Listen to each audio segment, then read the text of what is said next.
Quadratic ফিল্ডের 5 নম্বর টিউটোরিয়ালে আপনাকে ওয়েলকাম করছি। আমরা ঝটপট 2-3টা ডেফিনেশন দেখব। প্রথমে ইউনিটি, দেন কনজুগেট এলিমেন্ট, তারপর নর, দেন এই গুরুত্বপূর্ণ প্রবলেমটা সলভ করবো যেটা সর্বশেষ 21 সালে আসছিল। সো দ্যাট দেখাও যে alpha belongs to quadratic field is a unity if and only if যদি এই আলফা এটার নর ইকুয়ালস টু +-1 হয়। এখন নর কি জিনিস, ইউনিটি কি জিনিস, এসব নিয়ে আমাদের ডিসকাস করতে হবে, জানতে এই প্রবলেমটা আমরা ফিল্ড নিয়ে সলভ করতে পারবো। তাহলে শুরু করি। প্রথমে দেখবো ইউনিটি, বাট এইটা দেখার পূর্বে আমাদের কোয়াড্রেটিক ফিল্ডের ডেফিনেশনটা একটু রিকল করতে হবে। আমরা ইতিমধ্যে পড়েছি যে কোয়াড্রেটিক ফিল্ড জিনিসটা কি। তার ডেফিনেশনটা যদি একটু পড়ি, যে let M be I square free আর রেশনাল নাম্বার। এম যদি একটা স্কয়ার ফ্রি রেশনাল নাম্বার হয় এবং এ এন্ড বি এই দুটো any arbitrary rational number, then set of এই যে Q under root of M of all numbers of the form A plus B under root of M. এই টাইপের এলিমেন্টগুলোর সেটটা হচ্ছে Q under root of M. এটারই বলে কোয়াড্রেটিক ফিল্ড। এটা কিভাবে থাকবে ভাই, যে a plus B under root of M, যেখানে a আর বিটা রেশনাল নাম্বার, এটা হচ্ছে সেটটা। এটা কি বলছি, কোয়াড্রেটিক ফিল্ড।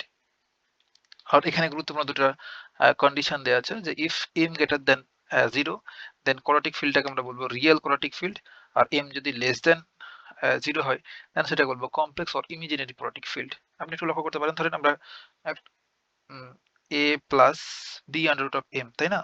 তাহলে a আর b এর ভ্যালু যদি চুজ করি, ধরেন a ইকুয়ালস টু বললাম 2 আর b ইকুয়ালস টু বললাম 3 আর m ইকুয়ালস টু বললাম 2, তাহলে দেখেন এই m টা 2 নিলাম, এটা অবশ্যই গ্রেটার দ্যান 0 হচ্ছে, তাই না? তাহলে এই কন্ডিশনকে স্যাটিসফাই করছে। তাহলে আমরা যদি এই ভ্যালুগুলো পুট করি, তাহলে যদি লিখি এখানে 2 প্লাস 3 আন্ডার রুট অফ 2, এটারে বলবো একটা রিয়েল কোয়াড্রেটিক ফিল্ড। এটা হচ্ছে একটা real quadratic field, real quadratic field আর কিউ এফ। আর যদি এমন হয়, ধরেন এ আর বি যা ছিল তাই রাখলাম, এখন এম এর ভ্যালু নিলাম -1, তাহলে -1 এটা হচ্ছে লেস দ্যান 0, 0 চেয়ে ছোট, তাই না? তাহলে আমাদের কি হবে, 2 প্লাস 3 আন্ডার রুট অফ -1। আর জানি আমরা আন্ডার রুট অফ -1 মানে হচ্ছে আয়োটা, তাহলে এটাকে এমন করে লিখতে পারবো না, যে 2 প্লাস 3 আয়োটা, দেখেন একটা কমপ্লেক্স নাম্বার চলে আসলো এখানে। তাহলে এটারে বলে imaginary quadratic field, imaginary quadratic field IQF। বুঝতে পারলাম? এখন আমরা স্টার্ট করতে পারি ইউনিটি এর ডেফিনেশনটা। ইউনিটি বলতে কি মিন করে, আমরা প্রথমে একটা কোয়াড্রেটিক ফিল্ড কে ধরে নেব। তাহলে এটা দ্বারা মিন করছে যে ধরেন ওই quadratic field Q under root of M, এটারই বলছি কোয়াড্রেটিক ফিল্ড, এটা ইকুয়ালস টু কে, অর্থাৎ কে ইকুয়ালস টু এটা একটা কোয়াড্রেটিক ফিল্ড। তে ইউনিটি হলো এমন একটা অনন্য এলিমেন্ট বা ইউনিক এলিমেন্ট যাকে দিয়ে অন্য যে কোনো উপাদান আলফাকে গুণ করলে তার মানের কোনো পরিবর্তন হয়। এটা যদি আমরা ম্যাথমেটিক্যালি দেখাই, ধরেন এরকম যে আলফা একটা এলিমেন্ট এই কোয়াড্রেটিক ফিল্ডের, দেন এইটারে আমরা সিম্পলি 1 দ্বারা মাল্টিপ্লাই করছি। আবার দেখেন 1 ইনটু আলফা যদি করি তবে আলফাই থাকছে, তাহলে এই 1 এইটার এখানে আমরা বলতে পারবো একটা ইউনিটি বা একক। আমরা অন্যভাবে এই ডেফিনেশনটা দিতে পারি, যে আমরা বলতে পারি যে ইউনিটি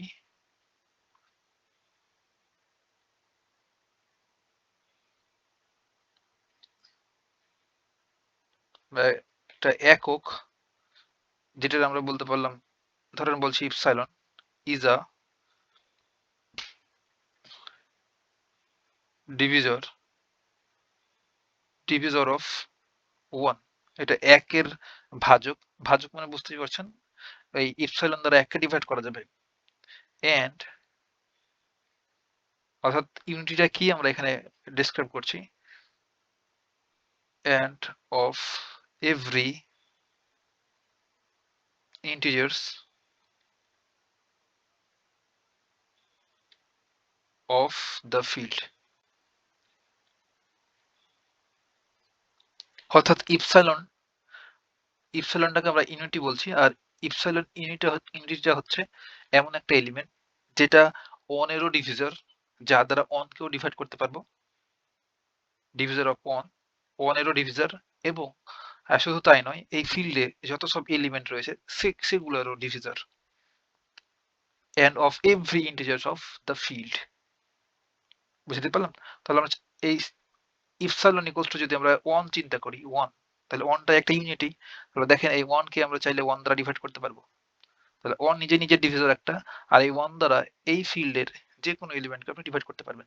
তাহলে কি বলতে পারবো, 1 হচ্ছে a divisor of 1 and of every integer of the field. এবং ফিল্ডের প্রতিটা এলিমেন্টেরই ডিভিজর। আমরা হালকা পাতলা কিছু ডেফিনেশন দেখলাম, পরবর্তীতে আরো ব্রডলি দেখবো। এখন ইউনিটি শুধুমাত্র সংখ্যা এককেই বোঝায় ইউনিটি বলতে বলতে গেলে, কখনো কখনো -1 কেও বোঝায়। আর ইউনিটস এটা বলতে কি মিন করে, যে এমন সংখ্যা যাদের নর্ম +-1, এমন সংখ্যা যাদের নর্ম +-1। এখন নর্ম তো আপনি ভাই এখনো দেখেন নাই, আমরা একটু পরেই নর্মের ডেফিনেশনটা দেখবো। এই ডেফিনেশনটা দেখার পর আমরা এটা আবার রিভিউ করবো। হ্যাঁ, তাহলে এটা এখন থাক, নর্মটা আগে দেখি। নর্ম বোঝার পূর্বে আমাদের প্রথমে দেখতে হবে সেটা যে কনজুগেট এলিমেন্ট। কনজুগেট এলিমেন্ট বা অনুবন্ধী উপাদান বলতে পারেন। এটা কি জিনিস? ধরি k = q√m একটা কোয়াড্রাটিক ফিল্ড, এবং এই ফিল্ডেরই একটা এলিমেন্ট আলফা। আর আলফাটা অবশ্যই কোয়াড্রাটিক ফিল্ডের এলিমেন্ট গুলো এই ফর্মুলায় থাকে না, a + b√m টাইপের থাকে কোয়াড্রাটিক ফিল্ডের প্রতিটা এলিমেন্ট, এবং a আর b হচ্ছে রেশনাল নাম্বার বা মূলদ সংখ্যা। এখন আলফা এর কনজুগেট এলিমেন্ট বা অনুবন্ধীটাকে আমরা মূলত আলফা বার দ্বারা ডিনোট করি, এবং আলফা এর চিহ্নের পরিবর্তন ঘটে এটি সংজ্ঞায়িত করা হয়। তাহলে আলফা ইকুয়ালস টু, যদি এমন হয় যে alpha equals to a plus B under root of M, যদি একটা এলিমেন্ট হয় কোন একটা কোয়াড্রাটিক ফিল্ডের, তাহলে এই এলিমেন্টটার কনজুগেট এলিমেন্টটা হলো আলফা বার। আর জাস্ট সাইনের পরিবর্তন করে দিতে হবে। তাহলে এ আর এই প্লাসের জায়গাতে just minus B under root of M, এটাই হচ্ছে কনজুগেট এলিমেন্ট। তাহলে আপনাকে সিম্পলি যদি বলা হয় নিউমেরিক্যালি যদি একটু দেখি, ধরেন আপনাকে বলছে যে alpha equals to 3 + 5 under root of 2, এটা একটা কোয়াড্রাটিক ফিল্ডের এলিমেন্ট। এটা অবশ্যই belong to quadratic field Q under root of M. বুঝতেই পারছেন যে এটা কোয়াড্রাটিক ফিল্ডের এলিমেন্ট। তাহলে এইটার কনজুগেট এলিমেন্টটা হচ্ছে জাস্ট খালি সাইনটা পরিবর্তন করে দেবো, সেটাকে বলবো alpha bar 3 - 5 under root of 2। আমরা যেমন করতাম না ভাই, জেড যদি কোনো একটা কমপ্লেক্স নাম্বার হয় সেটাকে আমরা বলি x + i y, তাহলে জেড বার এটার কনজুগেট হচ্ছে x - i y, just negative i হয়ে যায়। ঠিক তেমনি এখানে আমরা সাইনটাকে পরিবর্তন করে দেবো, তবে কনজুগেট এলিমেন্ট পেয়ে যাব। আমরা আরো একটা যদি দেখি, ধরেন বলছি alpha equals to 2 + 3 under root of -1, তাহলে এটাকে নিয়ে একটু কাজ করতে পারি। 2 + 3 আন্ডার রুট অফ -1 মানে হচ্ছে আয়োটা, তাই না? তাহলে কি বলবো, 3i। তাহলে আলফা ইকুয়ালস টু হচ্ছে এইটা, তাহলে আলফা বার এটার কনজুগেট কি হবে, 2 - 3i।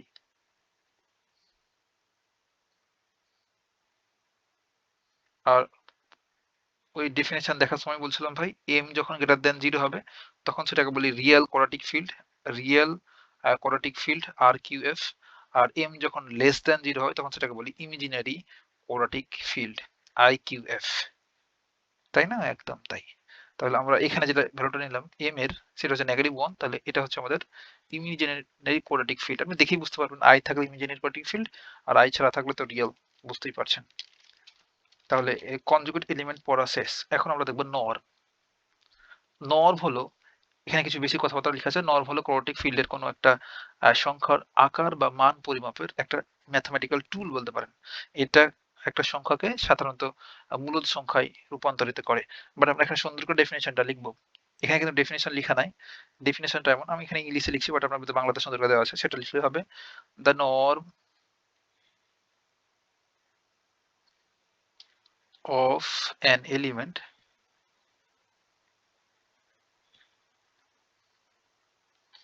ধরেন এলিমেন্টটাকে বললাম আলফা, এটা এই ফরম্যাটে রয়েছে a plus B under root of M. এটা অবশ্যই একটা কোয়াড্রাটিক ফিল্ডের element, belongs to quadratic field. তাহলে Q under root of M, এটা কোয়াড্রাটিক ফিল্ডের element, is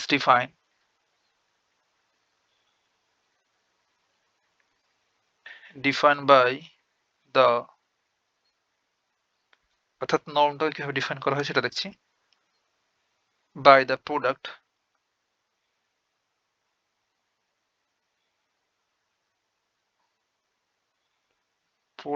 of alpha and its conjugate.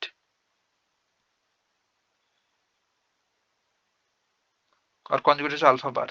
আপনি ইতিমধ্যে বুঝতে পেরেছেন ভাই যে আলফা যদি একটা কোনো কোয়াড্রাটিক ফিল্ডের এলিমেন্ট হয়, আলফা যদি কোয়াড্রাটিক ফিল্ডের একটা এলিমেন্ট হয়, তাহলে এই আলফা এবং এই আলফার কনজুগেট, বাট এটার অনুবন্ধীটা কি আলফা বার, কনজুগেট এলিমেন্ট কিছুক্ষণ পূর্বে দেখলাম। তাহলে এই দুটার গুণফলটাকেই বলে নর। তাহলে আলফা ইন্টু আলফা বার, এই দুটাই, এই দুটার গুণফলটাই হচ্ছে নর্ম। আর নর্মটাকে ডিনোট করা হয় এভাবে এন সিম্পলি আলফা দিয়ে। তাহলে N alpha equals to alpha into alpha bar, এটাই মূলত নর্ম বা নর্মের ডেফিনেশন। আর একটু সুন্দর করে যদি লিখি, তাহলে আমরা যদি বলা হয় যে আলফা একটা এলিমেন্ট দেয়া আছে, ম্যাথমেটিক্যালি দেখি একটু, ধরেন এই পাশটাতে লিখি যে আলফা একটা এলিমেন্ট দেওয়া আছে A plus B under root of M. এখন যদি বলে যে আলফা এই এলিমেন্টটার নর্ম বের করো, তখন আমাদের কাছে হচ্ছে যে এন আলফা লিখা, এন এ নর্ম আর আলফাতে তো বুঝতে পারছেন আলফার norm, norm of alpha equals to কি লিখতে পারবো আলফা ইন্টু আলফা বার। ডেফিনেশনে এক্স্যাক্টলি সেটাই বলছে, যে কোনো একটা এলিমেন্ট যদি আলফা হয় তাহলে তার কনজুগেট দ্বারা যদি গুণ করে দিই তাহলে যা পাবো সেটাই সেই এলিমেন্টটার নর্ম। তাহলে আমরা যদি এখানে আলফার ভ্যালুটা পুট করে দিই, আলফা মানে কত A plus B under root of M, তাই না? আর আলফা বার কত, এটা যদি আলফা হয় তাহলে আলফা বার এর কনজুগেটটা কি হবে ভাই, A minus B under root of M. আমরা কনজুগেট তো শিখলাম কিছুক্ষণ পূর্বে। তাহলে এই আলফা বারের ভ্যালুটা বসাইতে পারবো A minus B under root of M. আমরা এখানে দেখতে পাচ্ছি যে A plus B into A minus B অর্থাৎ এ স্কোয়ার মাইনাস বি স্কোয়ারের ফর্মুলা। তাহলে কি লিখতে পারবো A square minus B under root of M, এটার হোল স্কোয়ার। জাস্ট একটু ক্যালকুলেশন, তাহলে এটা সমান লিখতে পারবো A square minus B square আর এম, এটার উপরে স্কোয়ার করলে হবে এম। তাহলে norm of alpha equals to হচ্ছে এটা। এই অংশটাকে আমাদের বারবার কাজে লাগবে ম্যাথগুলো সলভ করার সময়।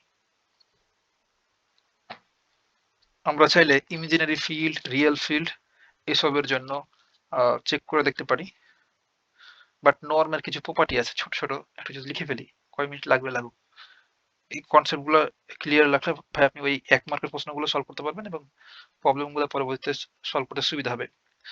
নর্ম সর্বদা রেশনাল নাম্বার হয়, নর্ম সর্বদা রেশনাল নাম্বার বা বিলংস টু রেশনাল নাম্বার কি বলতে পারেন।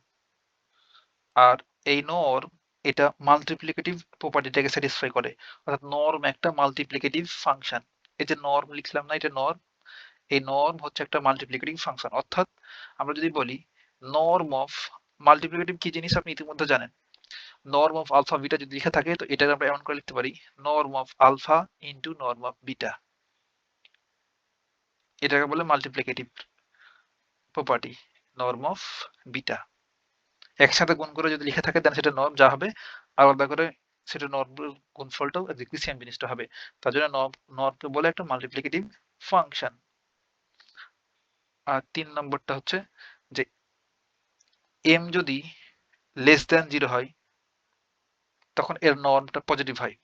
এম যদি লেস দ্যান 0 হয়, এম যদি লেস দ্যান 0 হয় তাহলে এটার নর্ম অলওয়েজ সর্বদা, লিখে এখানে হলে নর্ম সর্বদা পজিটিভ। বাট যদি এম গ্রেটার দ্যান 0 হয় হলে নর্ম পজিটিভ হইতে পারে, নেগেটিভও হইতে পারে, পজিটিভ বা নেগেটিভ দুটোই হতে পারে, পজিটিভ এবং নেগেটিভ মাইনাস ভি দুটোই হতে পারে।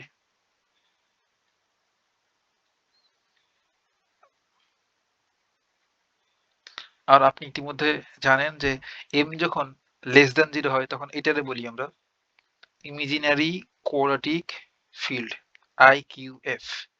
আর এম যখন গ্রেটার দ্যান 0 হয় তখন এটারে বলি আমরা রিয়েল কোয়াড্রেটিক ফিল্ড। তাহলে রিয়েল কোয়াড্রেটিক ফিল্ডের ক্ষেত্রে নর্মটা অলওয়েজ, নর্মটা পজিটিভ হতে পারে, নেগেটিভ হতে পারে। রিয়েল কোয়াড্রেটিক ফিল্ডের ক্ষেত্রে নর্ম পজিটিভ হতে পারে, নেগেটিভ হতে পারে, বাট ইমাজিনারি কোয়াড্রেটিক ফিল্ডের ক্ষেত্রে নর্ম সর্বদা পজিটিভ। আমরা চাইলে নিউমেরিক্যালি একটু দেখতে পারি এখানে, হ্যাঁ। 1-2 মিনিট চাপে যাক। ধরেন আমরা ইমাজিনারি কোয়াড্রেটিক ফিল্ড চুজ করব এটাতে। তাহলে m এর ভ্যালু লেস দ্যান 0 চুজ করতে হবে। ধরেন m ইকুয়ালস টু নিলাম -1 আর a ইকুয়ালস টু নিলাম 3 এবং b ইকুয়ালস টু নিলাম 2। তাহলে আলফাটা কিভাবে ডিফাইন হবে? a equals to a plus b under root of m, তাই না? তাহলে ভ্যালুগুলো যদি পুট করি, a equals to 3 plus b equals to নিলাম 2 আন্ডার রুট অফ m হচ্ছে -1। তাহলে কি হচ্ছে 3 প্লাস 2 আর আন্ডার রুট অফ -1 মানে হচ্ছে আয়োটা, তাই না? তাহলে 3 প্লাস 2i হচ্ছে, এটা হচ্ছে আলফা। তো এটা যদি এখন নর্ম নির্ণয় করি, নর্ম করার জন্য আমাদের আলফা বারও লাগবে। তাহলে আলফা বার ইকুয়ালস টু হচ্ছে 3 মাইনাস 2 আয়োটা। তাহলে norm of alpha equals to লিখতে পারি আলফা ইন্টু আলফা বার। তাহলে কি হচ্ছে 3 plus 2 iota into 3 minus 2 iota. এখন দেখেন a square minus b square form, a square minus b square বলতে আয়োটা এই যে হোল স্কোয়ার। তাহলে এটা হচ্ছে 9 মাইনাস এটা হচ্ছে 4i square, R i square মানে হচ্ছে -1, i স্কোয়ার মানে হচ্ছে -1। তাহলে 9 প্লাস 4 হচ্ছে এক্ষেত্রে, তাহলে কত হচ্ছে 13। যখন আমরা m লেস দ্যান 0 নিলাম তখন একটা পজিটিভ ভ্যালু পেলাম, নর্মের মানটা, এটা হচ্ছে নর্ম অফ আলফা। আর এখন যদি আমরা রিয়েল কোয়াড্রেটিক ফিল্ড চিন্তা করি, রিয়েল কোয়াড্রেটিক ফিল্ড এটার ক্ষেত্রে কি বললাম ভাই? পজিটিভ হতে পারে, নেগেটিভ হতে পারে, নর্ম। তাহলে আমরা চুজ করি দ্রুত। এবার m গ্রেটার দ্যান 0 হবে এমন একটা ভ্যালু নেব। তো ধরেন m ইকুয়ালস টু বললাম 2 আর a b যা ছিল তাই থাকলো, কিংবা আপনি ইচ্ছা মতো চুজ করতে পারেন। ধরেন বললাম alpha equals to 5 plus 3 under root of 2, অর্থাৎ a ইকুয়ালস টু নিলাম 5 আর b ইকুয়ালস টু নিলাম 3। তাহলে এটার কনজুগেটটা কি হবে? আলফা বারটা সেটা হবে 5 মাইনাস 3 আন্ডার রুট অফ 2। এখন এটা নর্ম বের করি, norm alpha equals to 5 plus 3 under root of 2 into 5 minus 3 under root of 2। তাহলে a square minus b square 5 square minus 3 under root of 2 এটার স্কোয়ার। তাহলে কত হবে? 25 মাইনাস এই 3 এর উপর স্কোয়ার করলে হয় 9, আর এই রুট 2 এর উপর স্কোয়ার করলে হয় কত? 2। তাহলে 9 9 দুগুণ 18, 25 থেকে 18 বাদ দিলে কত হয়? 7। তাহলে পজিটিভ পেলাম। এখন নেগেটিভও পাওয়া যায় এক্ষেত্রে। তাহলে নেগেটিভ পাওয়া যাবে এমন একটা এক্সাম্পল দেখি। ধরেন এবার বলছি যে m ইকুয়ালস টু 3, নেগেটিভ পাওয়া যাবে, অর্থাৎ নর্মাল ভ্যালুটা নেগেটিভ পাওয়া যাবে রিয়েল কোয়াড্রেটিক ফিল্ডের ক্ষেত্রে, এমন একটা এক্সাম্পল এখানে দেখছি। হ্যাঁ, তো ধরেন এবার m ইকুয়ালস নিলাম 3 এবং a ইকুয়ালস নিলাম 1 এবং b ইকুয়ালস নিলাম 1ই বলছি। তাহলে আমাদের কি হবে? আলফা ইকুয়ালস টু এলিমেন্টটাকে চুজ করতে হবে এভাবে a plus b under root of m। তাহলে ভ্যালুগুলো পুট করে দিই এখানে। a ইকুয়ালস টু বললাম 1 প্লাস b ইকুয়ালস টু 1, তাহলে কি থাকছে? রুট, আর এটা 3। তাহলে 1 প্লাস রুট 3, এটা হচ্ছে আলফা। তাহলে আলফা বার ইকুয়ালস টু কত হবে? 1 মাইনাস আন্ডার রুট অফ 3, তাই না? এখন আমরা নর্ম বের করবো এটার জন্য। Norm alpha equals to 1 plus under root of 3 into 1 minus under root of 3। তাহলে a square minus b square, a square minus root 3 square. তাহলে কত হচ্ছে? a স্কোয়ার 1 মাইনাস এটা স্কোয়ার করলে হচ্ছে 3। তো দেখেন -2। তাহলে norm of alpha equals to কি পেলাম ভাই? -2। তাহলে আমরা প্রমাণ করে ফেলতে পারলাম নিউমেরিক্যালি যে রিয়েল কোয়াড্রেটিক ফিল্ডের ক্ষেত্রে নর্ম পজিটিভ হতে পারে, নেগেটিভ হতে পারে, বাট ইমাজিনারি কোয়াড্রেটিক ফিল্ডের ক্ষেত্রে নর্মটা সবসময় অলওয়েজ হবে পজিটিভ। এখন আমরা এই প্রবলেমটা সলভ করব। গুরুত্বপূর্ণ, এবার পরীক্ষায় চলে এসেছে, ধরে আপনার পড়ালেখা করতে হবে, এটা 4 মার্কের জন্য। আমাদের বলছে যে so that alpha belongs to quadratic field then is a unity. এই আলফাটা ইউনিটি হবে ইফ এন্ড অনলি ইফ যদি আর নর্মটা প্লাস মাইনাস 1 হয়। প্রুফ। এটা প্রমাণ করতে আমরা প্রথমেই, যেহেতু ইফ এন্ড অনলি ইফ আছে, তাহলে আমাদের দুইটা পার্ট করতে হবে, একটা নেসেসারি আর একটা কনভার্স পার্টটা যেটা আছে, তাই না? ইফ এন্ড অনলি ইফ থাকলে দুইটা পার্ট করতে হয়, অর্থাৎ যেটা ধরে আমরা একবার প্রমাণ করি, পরবর্তীতে যেটা প্রমাণ করলাম সেটা ধরে আবার প্রমাণ করি, তাই না? একদম তাই। তাহলে আমরা প্রথমে ধরে নেবো একটা এলিমেন্ট কোয়াড্রেটিক ফিল্ডের, ধরি আলফা একটা ইউনিটি, আলফা হচ্ছে একটা একক।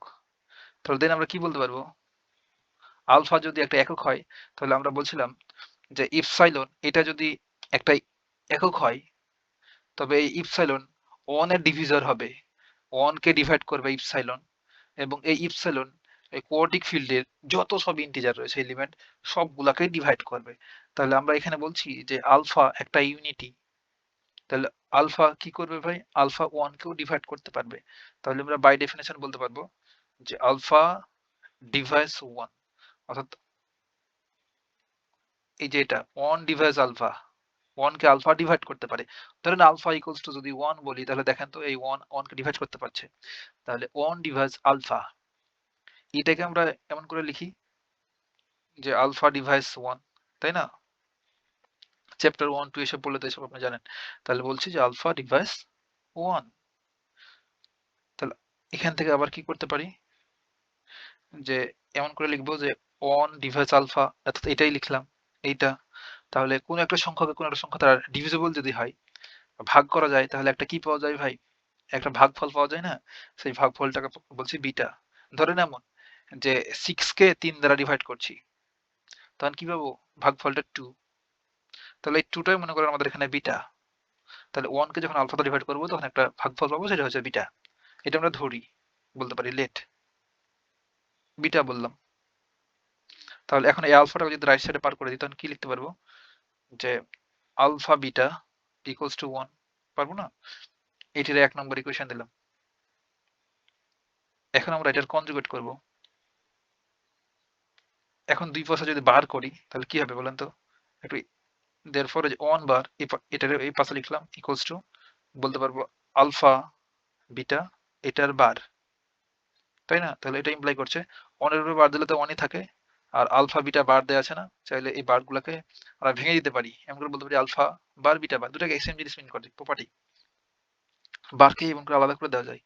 দেন আবার এটার আমরা একটা ইকুয়েশন নাম্বার দিতে পারি সুন্দর করে, যে ইকুয়েশন নাম্বার 2।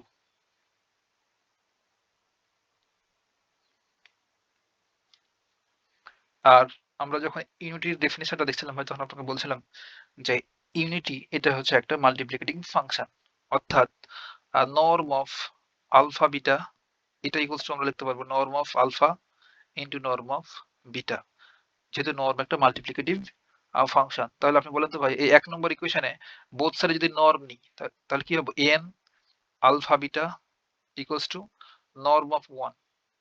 এই 1 এর নর্ম 1 ই হয়, হ্যাঁ? আর এটারে লিখতে পারবো এমন করে যে norm of alpha into norm of beta, তাই না? তো সেই কাজটাই মূলত আমরা এই লেফট সাইডটা নিয়ে কাজ শুরু করব, দেন 1 পাচ্ছে কিনা দেখব। তাহলে আমরা এখন এখানে এমন করে লিখতে পারেন এখন, কিংবা 1 নম্বর ইকুয়েশন থেকে বলতে পারেন, কিংবা সিম্পলি আপনি লিখবেন যে therefore যে norm of alpha into norm of beta, alpha এবং বিটা এই দুটো এলিমেন্টের norm equals to norm of alpha মানে কি ভাই, আলফা ইন্টু আলফা বার, তাই না? আর নর্ম অফ বিটা মানে কি, বিটা ইন্টু বিটা বার, সেই এলিমেন্টে থাকবে তার কনজুগেটের গুণফলটা তো নর্ম, ডেফিনেশন থেকে দেখলাম। তাহলে এটা সমান লিখতে পারবো যে আলফা ইন্টু আলফা বার, আর পরটার থেকে লিখতে পারবো যে বিটা ইন্টু বিটা বার। এই সবগুলা গুণ অবস্থায় রয়েছে সেটা একটু রিঅ্যারেঞ্জ করতে পারি এই আলফার সাথে, অর্থাৎ বার ছাড়া দুটাকে একসাথে রাখলাম, আর বার ওলা দুটাকে একসাথে, তাহলে এটা আলফা বার বিটা বার, তাই না? তাহলে আলফা বিটা জায়গায় থাকলো, আর এই বার দুটো আলাদা হয়েছে, চাইলে একসাথে বার লিখে দেওয়া যায় আলফা বিটা বার।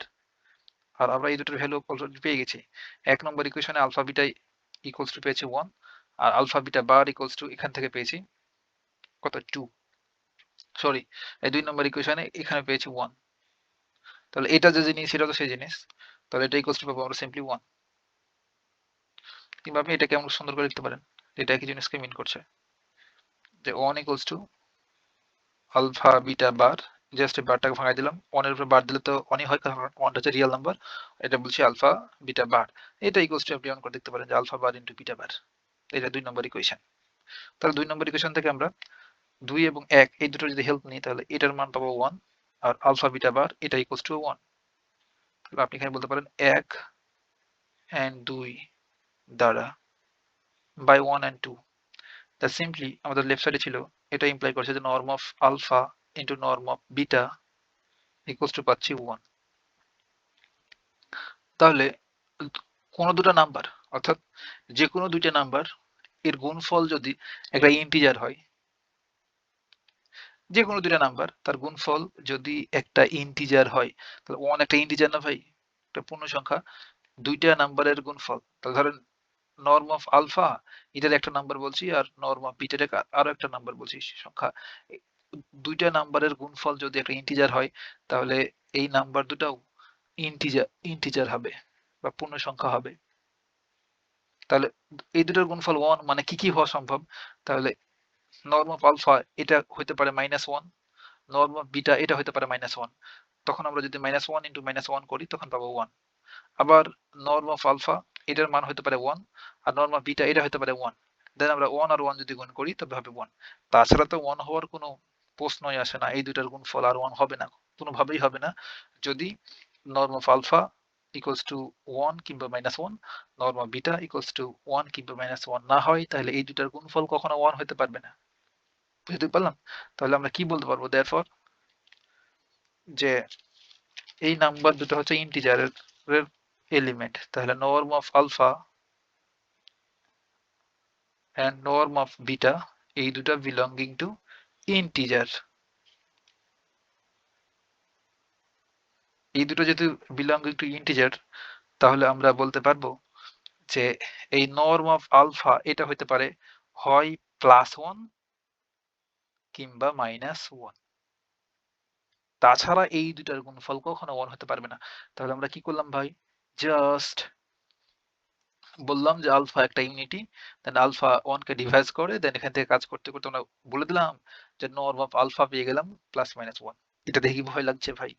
যদি আবার বলি, যদি নর্ম অফ আলফা এটার মান যদি -1 হয় কিংবা +1 হয়, তবেই এই নর্ম বিটা এটার মান যদি এমন হয় যে -1 আর +1, তবে দেখেন এই -1 গুণ করলে হচ্ছে +1 আর এই 1 আর 1 গুণ করলে হচ্ছে 1। তাছাড়া তো সম্ভব না। তাহলে কি বলতে পারবো, নর্ম অফ আলফার ভ্যালু কয়টা হচ্ছে? দুইটা। একটা হচ্ছে +1, একটা হচ্ছে -1। একটা হচ্ছে +1 এবং একটা হচ্ছে -1। বুঝাতে কি পারলাম? এই যে, তাহলে আমরা একভাবে প্রমাণ করে ফেললাম। এখন কনভার্সলি দেখব, বিপরীত ক্রমে। কনভার্স পার্টটা আপনি বোঝার পর দ্রুত ওই ৩-৪ মিনিটে লিখে ফেলতে পারবেন, এটা বিপরীত ক্রমে। বিপরীত কেমনে লিখে? বিপরীত ক্রমে বা কনভার্সলি। এবার আমরা এই শেষটা নিয়ে কাজ শুরু করব। Norm of alpha equals to +-1। এটা দ্বারা কি মিন করছে? যে নর্ম অফ আলফা এটা ইকুয়ালস টু হবে 1 or norm of alpha equals to হবে -1। তাই না? এটাকে ভেঙে দিলে মনে তো হয়। দেন এটা ইমপ্লাই করছে যে নর্ম অফ আলফা মানে কি, alpha into alpha bar equals to হবে 1, অথবা এটারে বলতে পারবো alpha into alpha bar equals to হবে -1। এটা ইমপ্লাই করছে। এখন দেখেন তো আমরা আলফা বার এটা এখানে রাখলাম, রাইট সাইডে যদি এটাকে পার করে দিতে পারবো 1 অফ আলফা, অর এখানে যদি বোথ সাইডে মাইনাস দ্বারা মাল্টিপ্লাই করি তাহলে কি লিখতে পারবো, minus alpha alpha bar into 1। এবার এই মাইনাস এটার সাথে রাখছি মাইনাস আলফা বার, দেন এই আলফাটাকে এই রাইট সাইডে পার করে দিচ্ছি, তো কি হচ্ছে 1 আলফা। তো দেখেন তো এক্ষেত্রে এই যে 1 কে আলফা ডিভাইড করছে, অর্থাৎ আলফা ডিভাইস 1, এক্ষেত্রেও আলফা ডিভাইস 1, আলফা ডিভাইস 1, দুইটা ক্ষেত্রেই আলফা 1 কে ডিভাইস করছে। তাহলে আমরা প্রথম ক্ষেত্রে কি করছিলাম, আলফা ডিভাইস 1 ধরে আমরা এটা প্রমাণ করলাম। এবার এটা ধরে আমরা আলফা ডিভাইস 1 বের করে ফেলতে পারলাম দুটো ক্ষেত্রেই। তাহলে কি বলতে পারবো, যে উভয় ক্ষেত্রেই বা বোথ কেসেস বা উভয় ক্ষেত্রে আলফা ডিভাইস 1। দেয়ারফর আমরা বলতে পারবো আলফা একটি ইউনিটি। That's it.